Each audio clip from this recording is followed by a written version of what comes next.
ایک لڑکی کی پہلی پرواز کا سفر۔ بادلوں سے اونچا سورج ابھی غروب ہونے ہی لگا تھا کہ ہوائی جہاز آسمان کی طرف اڑان بھرنے لگا۔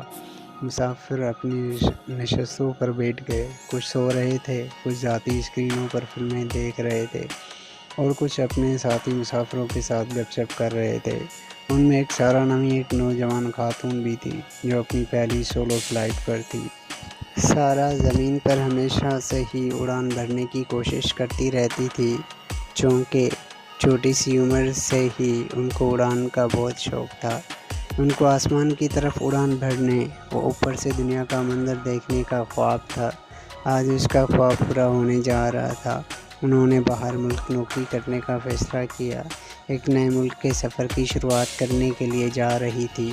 وہ پرجوش اور گھبرائی ہوئی تھی کیونکہ وہ کبھی ملک سے باہر نہیں گئی تھی۔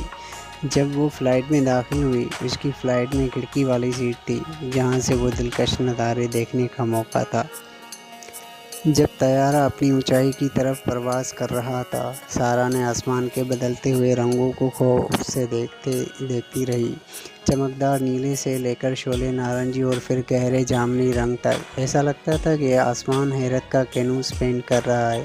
وہ حیران ہو کر رہ گئی تھی کہ کس طرح بادل پھر سارہ نے اپنے ساتھ بیٹھے بزرگ جوڑے کی طرف متوجہ ہوئی اور ان سے بات چیت شروع کی۔ انہوں نے اپنے سفر اور تجربات کی کئی کہانیاں ایک دوسرے کے ساتھ شیئر کیں اور سارہ نے انہیں غور سے سنا، پھر اپنی حکمت کو جھنجھوڑا۔ انہوں نے اسے دور دراز کی منزلوں میں اپنی مہم جوئی اور راستے میں سیکھے ہوئے بہت سے اسباق کے بارے میں بتایا۔ ان کی کہانیوں سے بہت متاثر ہوئی اور ان کی کہانیوں سے اپنی مہم جوئی اور اپنی تلاش کی خواہش کو ہوا دی۔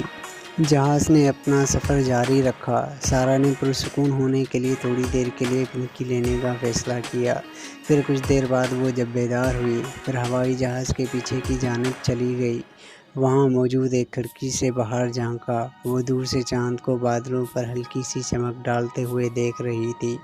یہ ایک ایسا نظارہ تھا جو اس نے پہلے کبھی نہیں دیکھا تھا اور وہ اس لمحے کو تصویر کی صورت میں محفوظ کیا اور اس سے زیادہ مزاحمت نہیں کر سکتی تھی۔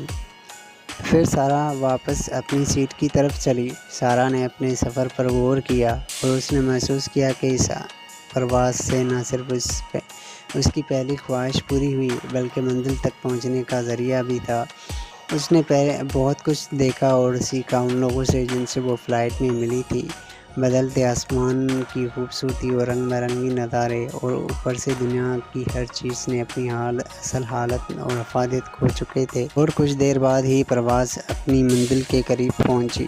سارہ جیسے ہی زمین پر قدم رکھا، اس نے ہوا میں ہونے کا اپنے جذبات اور آمیزش کا اظہار کیا۔ اس کے بعد وہ یہ سوچ کر اداس ہو رہی تھی کہ کاش ہر وقت آسمان میں رہتی یا پھر ایسی شکتی ہوتی جس سے جب چاہے ہوا میں چلی جاتی، جب دل کرتا زمین پر لوٹ آتی، لیکن ایسا ممکن نہ تھا۔ سارہ نے آسمان کی طرف دیکھ کر اپنے رب کا شکریہ ادا کیا، ان خوبصورتی اور احساس سے بھرے لمحات کا جس سے وہ لبریز تھی۔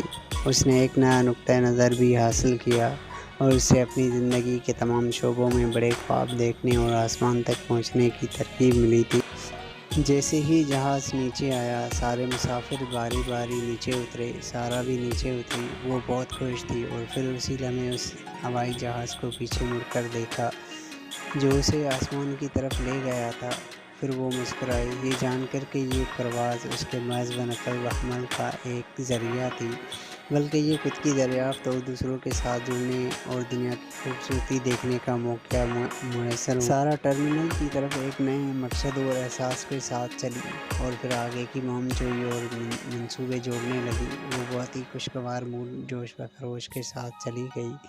وہ یہ جانتی تھی کہ جب اس کے خوابوں کی بات آتی ہے تو آسمان حد ہوتی ہے اور وہ یہ اتنی پرجوش تھی، نامعلوم کو کھلے بازو سے گلے لگانے کے لیے بھی تیار تھی۔